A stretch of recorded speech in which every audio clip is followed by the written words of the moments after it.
everyone. Hi, how are you all? I'm sorry I couldn't read that note on the post-it. It was a little gift for you. We'll make sure that next time it's more prominent. And we're all good to go today. We have the biscuits. By the way, this is an interesting thing. This is a Nutella biscuit. Now we have a big thing in Italy, which is like there's a debate on which are the best. Is this the Nutella biscuit or the Baiocchi? It's a bit like if you're left wing, you like one, and if you're right wing, you like the other. There hasn't been a resolution on this debate, but I'm pretty sure that this will go on forever, like the debate about right and left is raging on. As you know, in Italy, we're in the middle of a political crisis, so we thought we eat chocolate biscuits in the meantime, so that everything looks a bit brighter. News of the week. News of the week, of course, is Star Wars. Nothing to do with us. We haven't been, in the news for announcing a Star Wars game or any LucasArts game, but I had memories. I mean, when Lucas Film Games brand was relaunched early this week, I had this memories of, because I'm that old, I had these memories of the first one of the first games that Lucas Games released. It was late 80s or something. It was a ship or a submarine simulation. I think it was a ship simulation, and they started doing all this pre-harpoon type simulations, and and I thought, that might be one of the things that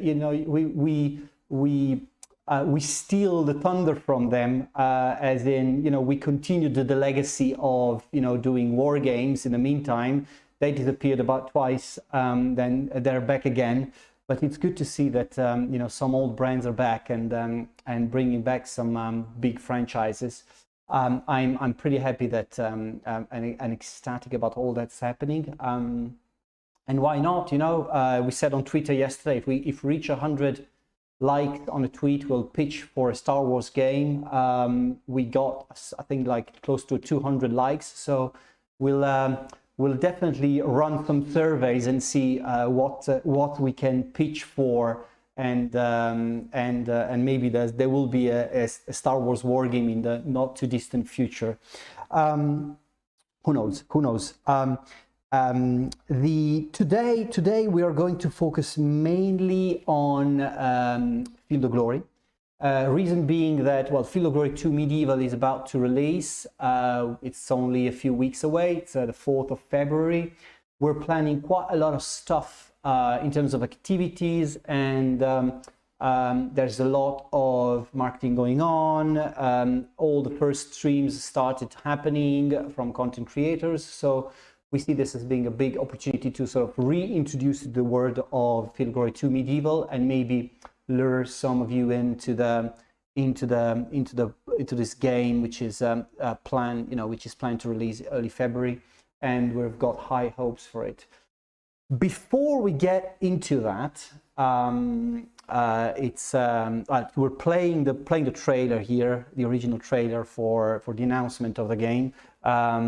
This art has been done by a hell of an artist, doing all these artworks in style with medieval tapestries, and it's really, really cool. I think we've covered this in one of the earlier Field of Glory streams, but we're really proud of this achievement, and I think that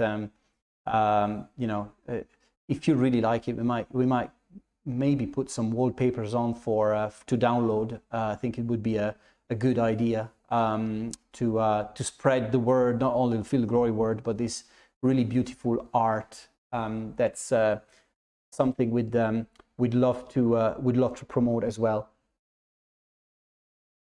In terms of questions coming from the community, we had a few actually, and there's a couple of questions I'd like to answer. One guy on Twitter with a totally unpronounceable name asked about these 4 unannounced projects based on very popular IPs. I mentioned last week, and any chance to reveal more details on these IPs? Well, there will be announcements coming in the next few weeks. We have a constant flow of game reveals and streams happening as we go.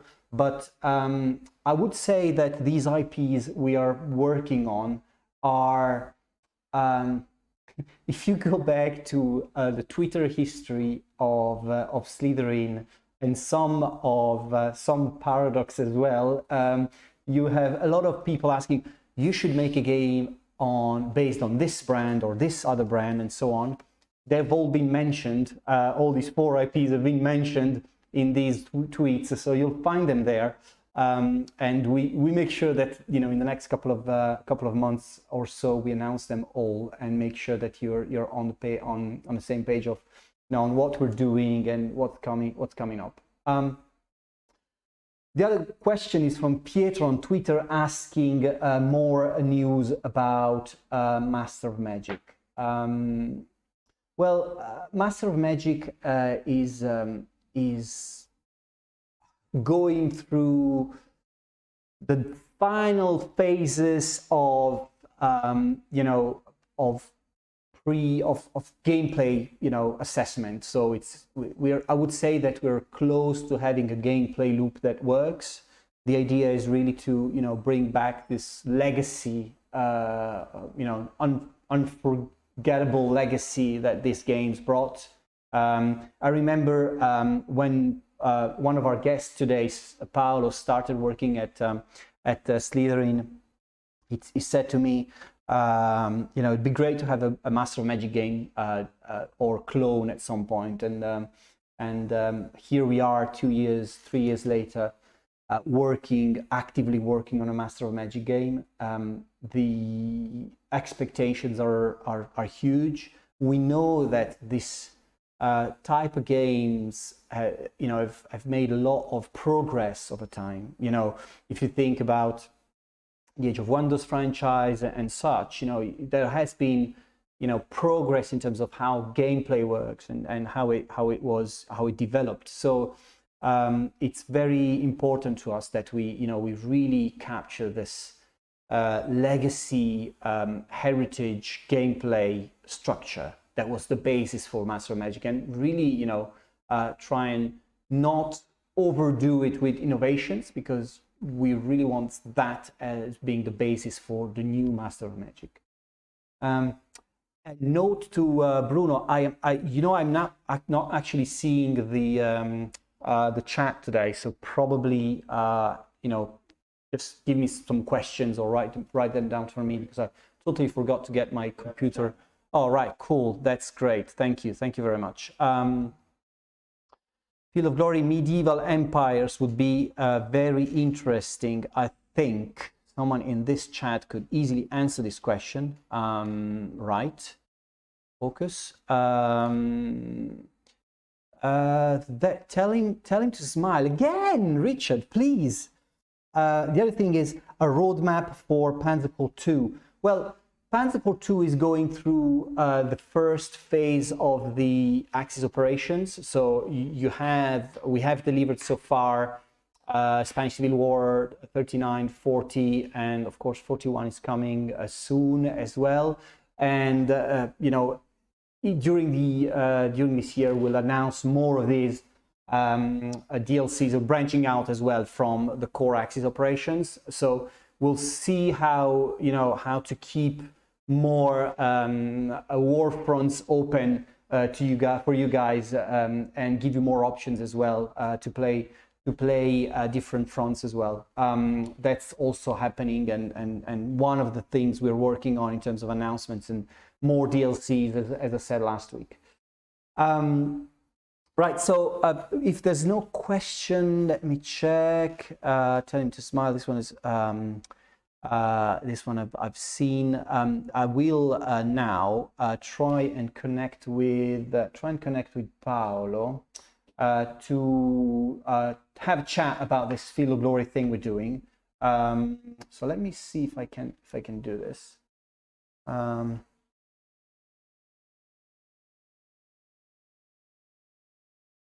Right. Let's see if Paolo is around, so we can have a chat about things. I can see him here. I don't see him there. Yay! Hey. Hi, Paolo. Hi. Hey, Paolo. How are you? Very well, thank you. I'm here in my small hut, hidden hut at home. Is that your office or your library or something? Well, it's the place where I paint, I do my miniatures, I play video games. So basically, it's my the best place where I can stay at home. Yeah, I wish I had one of these at home. Paolo, one of the things I wanted to chat with you about was we're putting together for Field of Glory a pretty extensive plan of streams and YouTube videos and such. But you're really working on something very special with some of your contacts. Can you explain a bit more about it? Yes, let me take my tea, Mandalorian cup, and my biscuits, the true digestive, and let's talk about the tournament we are setting up with some of the biggest and most important content creators on Field of Glory 2. Before the release of the game, they will play for 2 weeks to 3 games, each one mirrored like we do on our play-by-email system tournament, with, for example, with Fox2. And for example, we will have Dastatic, we will have Historical Gamer, we will have people like Andrew Channel, that is an Italian YouTuber, very, very active on the strategy games, and he really likes Field of Glory 2. We already did a game and he beat me, so he's really good, at least better than me. And we will also have Lionheart X10, that is one of our huge friends that played for us our games like Panzer Corps 2. He also played ISBM and so on. We will have Nocrium. We will have the German player Steinwallen, and we also have a Spanish guy that is Punta de Lanza. So we will have an international tournament for 2 weeks, starting next week, and so they will test the game and the multiplayer and the tournament system before the game releases. Yeah, this is going to be the first official tournament of Field of Glory 2 Medieval, right? It is a way of testing the system as well. Yeah, it's like when you test a car to see if it works going on circuits like Monza. Yes, it will be the first official tournament. It will be made by our play-by-email system, so we will see if it works, and we will discover only during those games. And speaking of games, do you want to know which game we selected with Richard Bodley Scott and our friend Richard York that will help us during the tournament? No, just shoot. I don't have a clue. Okay. Do you know that I like to paint miniatures, so I will show you. The first one will be the classical game, English. This is a English knight versus French. Okay. And will be the classical Knights Clash. A lot of people with high, with lot of armor and long lances that will clash in the center of the field. Then we will have Mongols against Hungarians. This is another classical of the period of Field of Glory 2 Medieval, because we will see a high mobile army like the Mongols that have elite cavalry that try to shoot and go away, while the Hungarians will try to charge home and chase them off. And finally, we will have the last game that will be Teutonics against Russian. And in that game, it's better to avoid lakes and especially ice with the lake because it's very dangerous, as history teaches us. Yeah, I've seen the chat that Richard York is glad that Richard was happy with the list. You know, Richard York is one of the best players in the world of this. So we couldn't have him in the tournament, but we have him as a coach, right? Yes, he will analyze the battlefields and the games, and will tell his idea about the games. And he also offers he will offer his services like a lens, a medieval lens, to people to players that wants to test the games before the tournament. Also, right. we will have a special player that will be our Edmond that will play, but he will not decide the games. He will ask our community what he has to do in each game. So it will be something really new for us, something that we are trying. So the community will be part of this tournament and will choose what to do during each game. So it's effectively the community will be one contestant in the tournament. Absolutely, yes. That's really cool. They will choose. In our idea, we will test that is really good idea.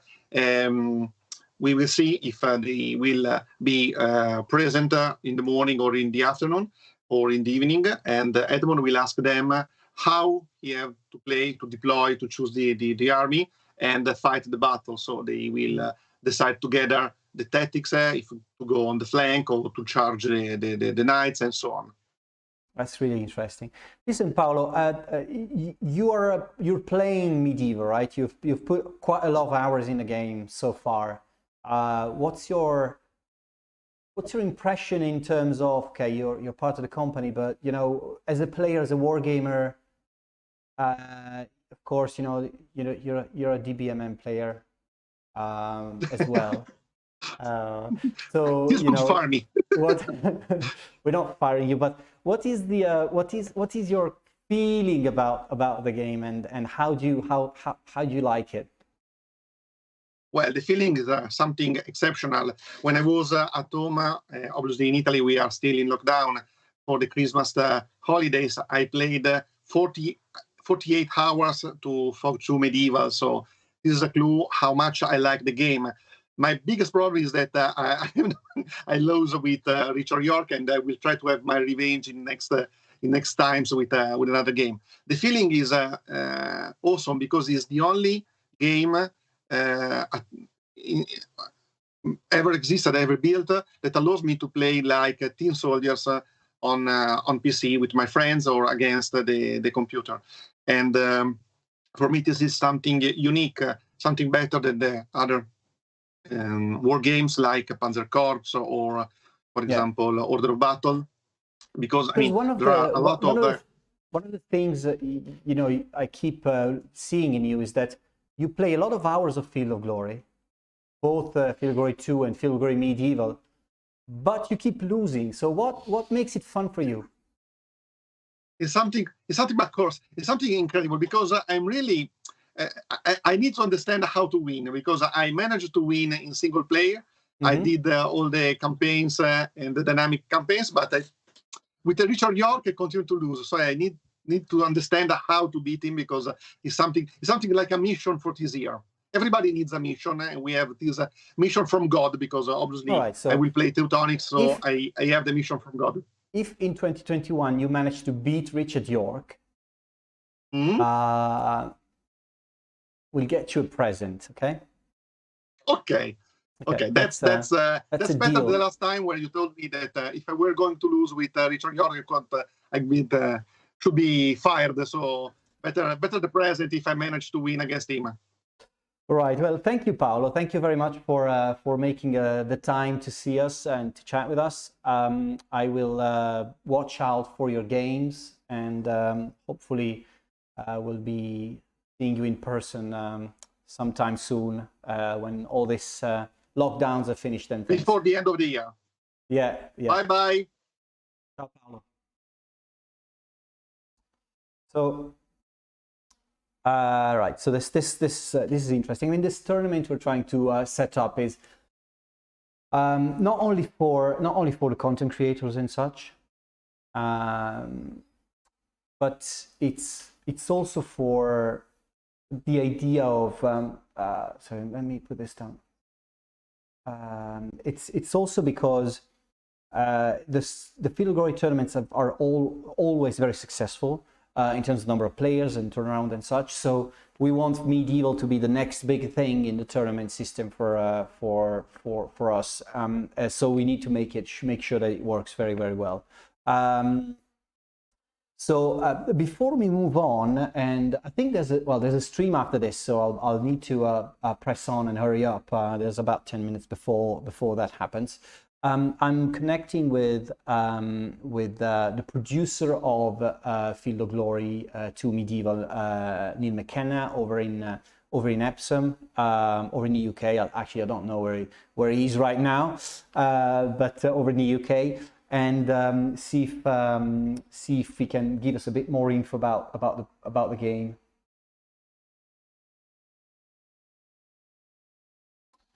All right. Let's see if we can. It's going to be in the window there. Hey Neil. Hey Marco. You all good? Good. Yeah, not too bad. Surviving. Surviving. Yeah, surviving like everyone else. It's a pretty hard time, isn't it? It's been a challenge, certainly. It could have been a lot worse. It's been a long time we've been at home now, but it's certainly a challenge making and releasing games from your child's playroom. So it's definitely a challenge. It's definitely a challenge. Listen, Neil, one of the things I wanted to ask is about the Field of Glory. Is one of the recurring questions. Although we tried to address this at some other times as well, but we went for a very specific art style on the game. Can you elaborate on why we did that, and and how did it come into place?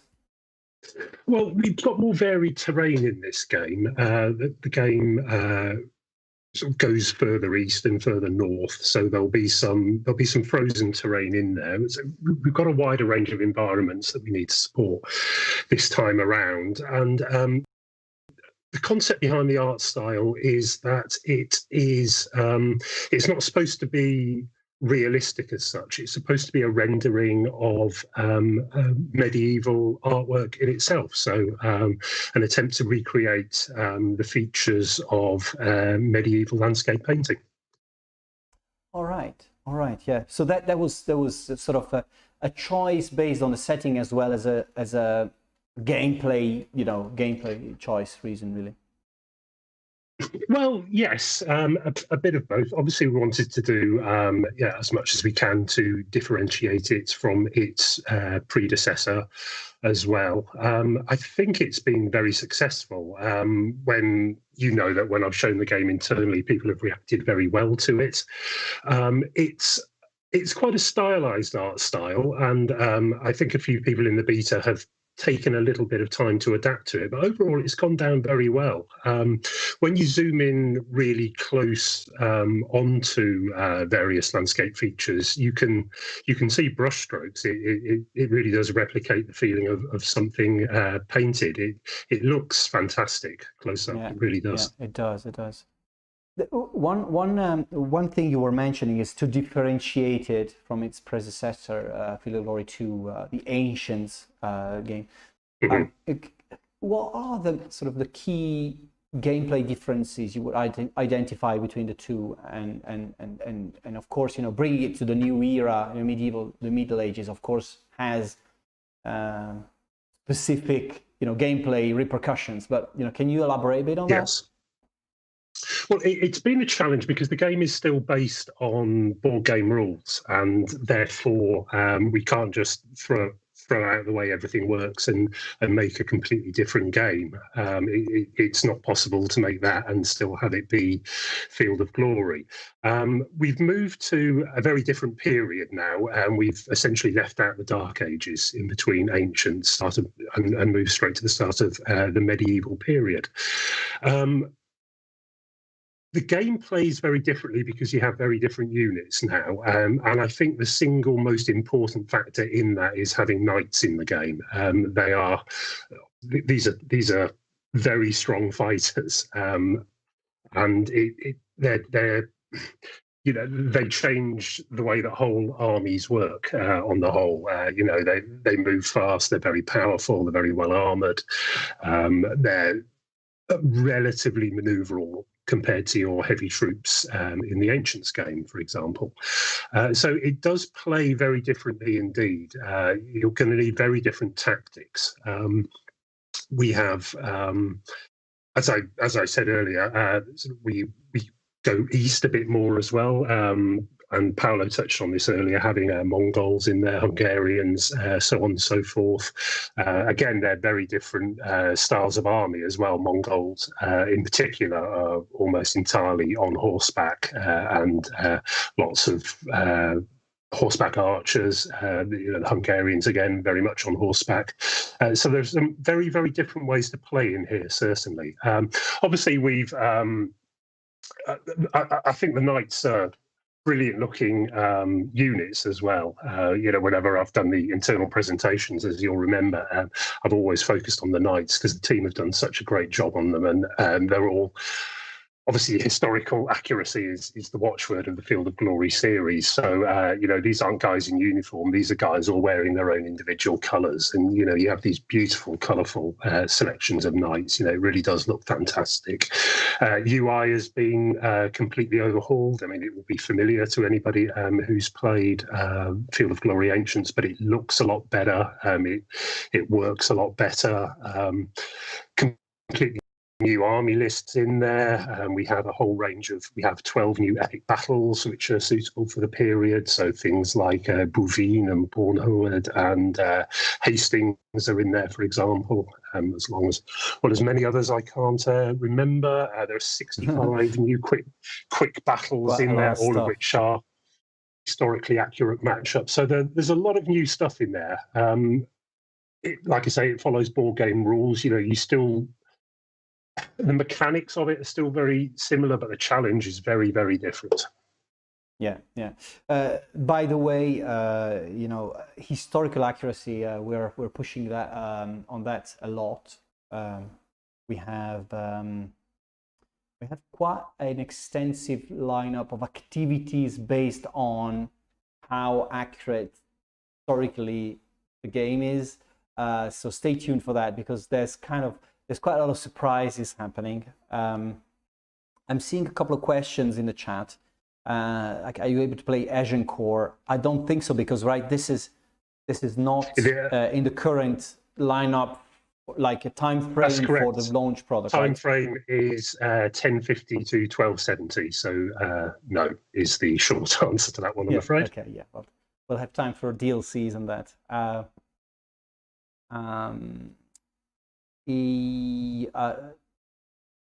Well, before I answer the questions, Neil, thanks a lot for joining us. We're again, this format is is moving, and there's a lot of experiments we're running. So tuning in when guys from the teams, and making sure that we keep this fresh and chatty. So thanks for taking part in the experiments, Neil. And it was nice to join you. And we'll see you soon, I guess, with the launch of Field of Glory. I hope so. I look forward to it. Thanks, Marco. Thank you. Cheers. Bye. Guys, a couple of more questions. I see there's a question about the lineup and AGOD. Well, AGOD guys are working hard on the next game. We can't tell you what it is. But they're very much alive and running and kicking and working super hard on the next release, unannounced, and very unlikely, if not impossible, releasing this year. So there will be still a bit of time before the next AGOD game. Is Field of Glory made with the same engine as a Battle Academy? Well, it's a vast evolution of that, in the sense that Battle Academy was, like, I think 3 or 4 versions before this engine. This engine is called Archon, and again, the Battle Academy engine was called something like Stub, I think. So that there has been quite a lot of evolutions in that, but it's definitely part of the same code base.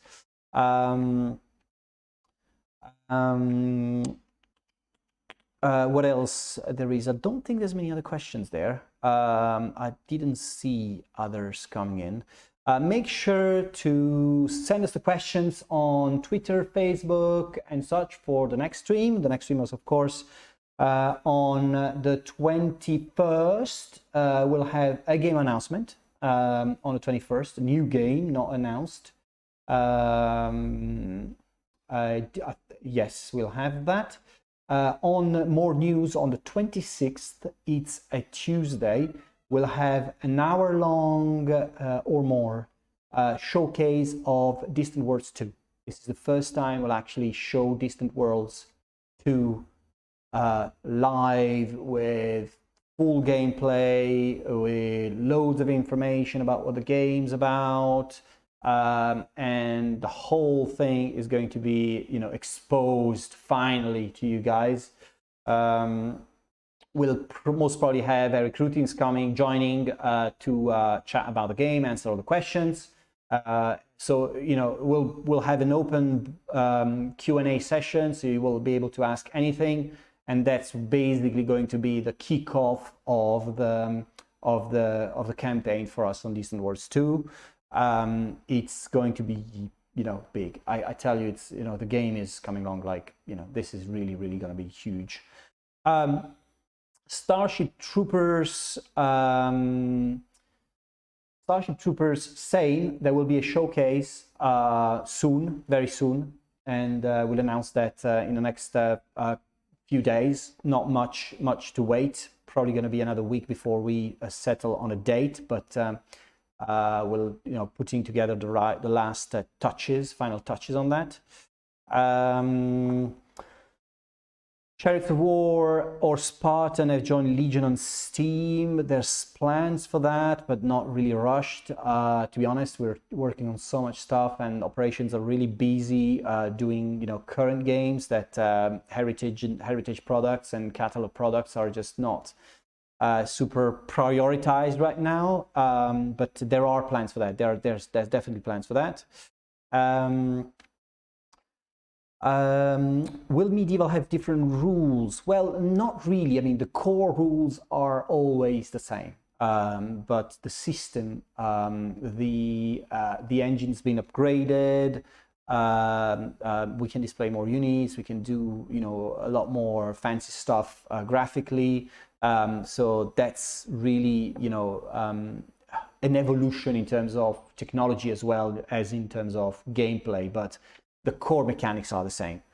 Well, I think I'll finish it here.